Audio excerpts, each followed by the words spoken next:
Grace loved two things deeply: her craft and the man she chose to share her life with.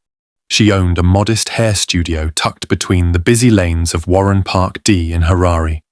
Her hands were steady, her spirit warm, and her laughter often spilled through the open windows of her salon. Her boyfriend Andrew had big dreams. She had hands willing to build with him. Together they made plans, not perfect ones, but filled with hope, late-night talks, and quiet promises whispered under the stars. No one could have told Grace that love alone wasn't always enough. She opened the shop before the city had even finished yawning, tied her apron, and got to work with a soft hum in her throat and purpose in her hands. She wasn't rich, but her hands were skilled, her name respected, and her smile constant. And Andrew, he made her laugh even when business was slow, always full of ideas, always promising that one day they'd both live a little softer. She believed him, not because he was perfect, but because love had taught her to hold on tight, to dreams, to hope. The world around them kept rushing forward, but Grace, she was simply building a life, one braid at a time, with a man she believed in and a heart full of quiet certainty. Her beauty studio didn't have much, just 2 chairs, a mirror, a dryer, and a small speaker that played soft gospel tunes in the background. But she had hopes. She woke at dawn, worked until the last client was done, and ended her days with aching feet and dreams full of more. Andrew was a year younger, charming, handsome, the kind of man who could talk his way out of anything. When they first met, he was selling imported phone covers from a small stand in Avondale. "Just the beginning," he'd said with a grin. "Big things are coming," Grace believed him. He had no savings, no assets, no car, but what he had was vision and a single room he rented, which he sometimes struggled to afford. And for Grace, that was enough. She didn't want a man who had it all. She wanted someone who was building. So she offered her loyalty, her love, and slowly her money. When his business needed a boost, she loaned him her savings. "You'll make it back," she said. "I trust you." Andrew kissed her hand. "You'll never regret this." From there, it became routine. Whenever he was short, Grace filled in the gaps. Rent? She paid it. Groceries? She bought them and even left her salon to deliver them to his one-room flat. When his phone was stolen, she took out a loan to buy him another. "You're my peace," Andrew often told her. "No matter what happens, it's always you and me." And Grace would smile, soft, tired, but full of love. She worked longer hours to keep their lives afloat. Her fingers ached. Her back was often sore from standing all day, but she never complained. Not when it was for the man she loved. When her hair steamer broke, she didn't replace it. Instead, she used the money to help Andrew open an electronics shop and stock it with products he swore would change their lives. "You're carrying too much," Jessica, her best friend, warned one evening as they locked up the salon. "That man is draining the life out of you, Grace."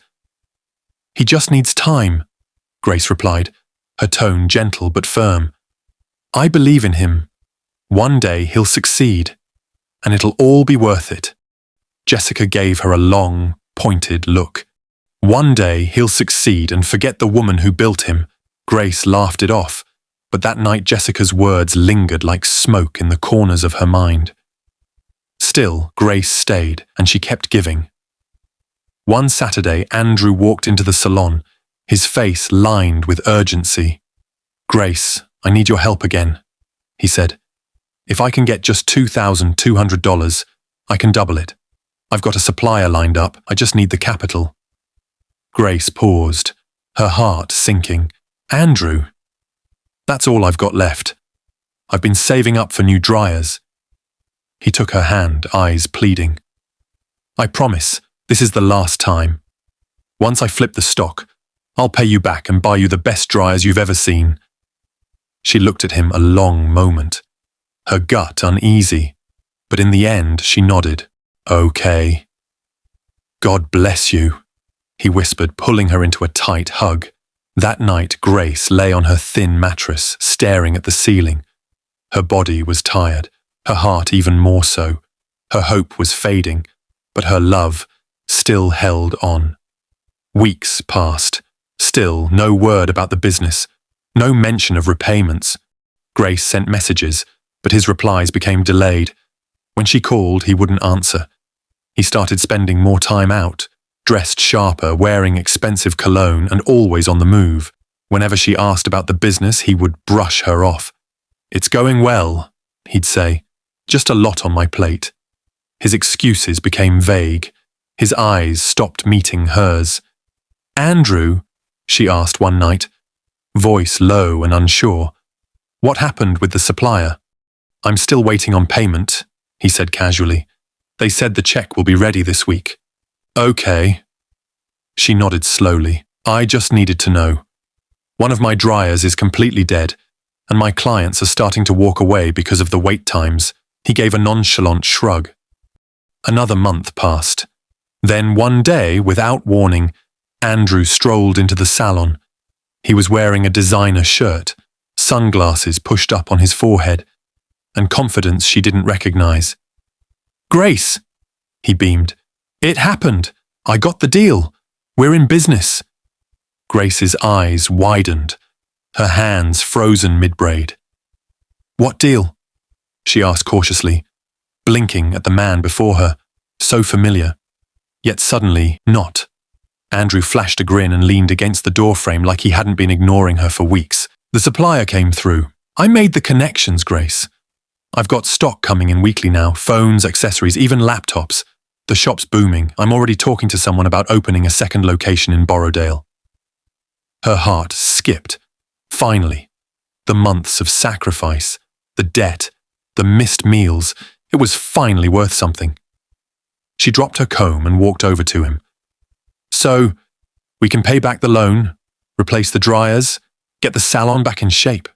Andrew's smile faltered just slightly. He took off his sunglasses and looked around the salon like it was the first time he'd truly seen it. "About that," he said slowly, "there's something I've been meaning to tell you. I didn't want to drop it all at once, but I'm moving." "Moving?" Her voice cracked. "To where?" "Borrowdale. Got a townhouse there with the help of one of my new business partners. It's closer to the new shop." Grace took a step back. "What about us?" Andrew ran a hand through his hair and sighed. "Grace, you've been amazing. Seriously, I'll always be grateful for everything, but I need to grow. I need a woman who fits into where I'm going now, you know?" She stared at him, her mouth open. "What are you saying?" "I'm saying..." He hesitated, then spoke the next words like they were nothing more than a business pitch. "I've met someone. Her name's Michelle. She's helping with the shop's marketing. We're together now." The world inside Grace's salon stopped moving. The soft hum of the gospel track in the background seemed to mock her. "You're joking," she said quietly. "I'm not. I didn't want it to come out like this, but it's better to be honest. You're strong, Grace. You'll bounce back. You always do."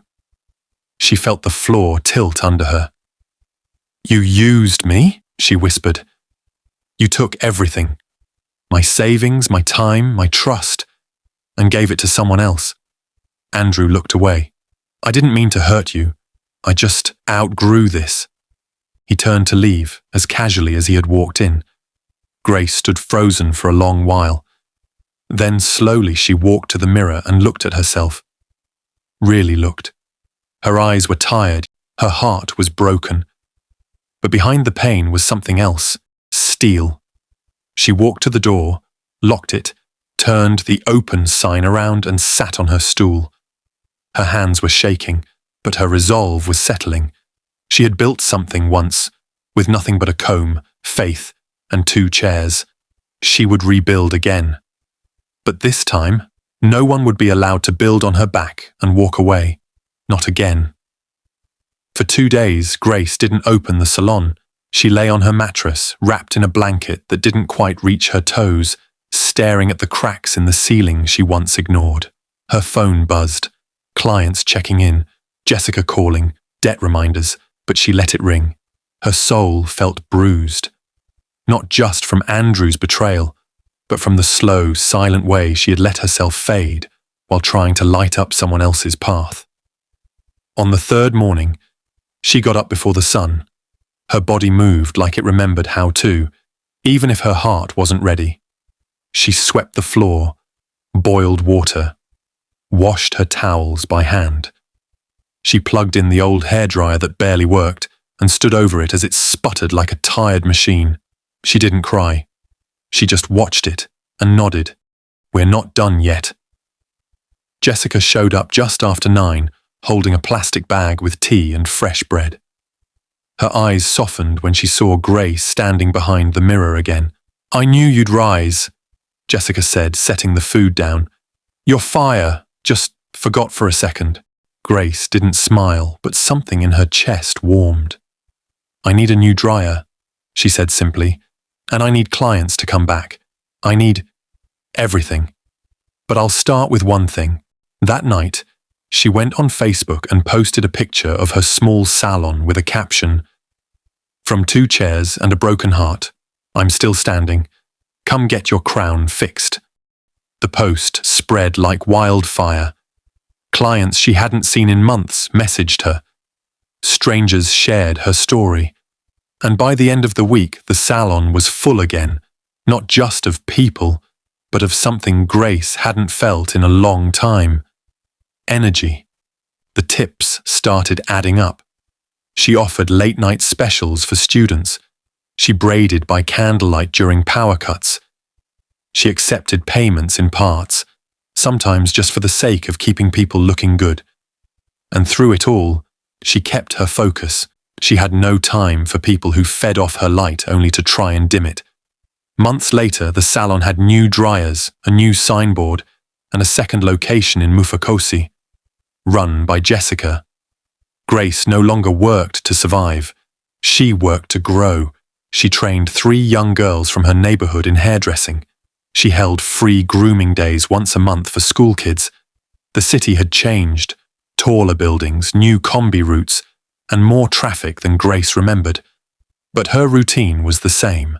Open shop by 6:30 a.m., tea by 7, and the first client in the chair before the sun fully claimed the sky. Grace now owned 3 beauty studios, one in Warren Park D, one in Mufakos, and the newest, a sleek, modern space in the avenues, complete with mirrors rimmed with soft lights and a receptionist who wore matching uniforms. One Thursday morning, while checking stock behind the counter, her receptionist walked in with a puzzled expression. "There's a man here to see you," she said. "Says he knows you. Won't sit. Just keeps pacing." Grace stepped out of the back room and paused. Andrew. He was thinner now. His designer shirt wrinkled, shoes dusty, and the confidence that once carried him into her salon like he owned the world. It was gone.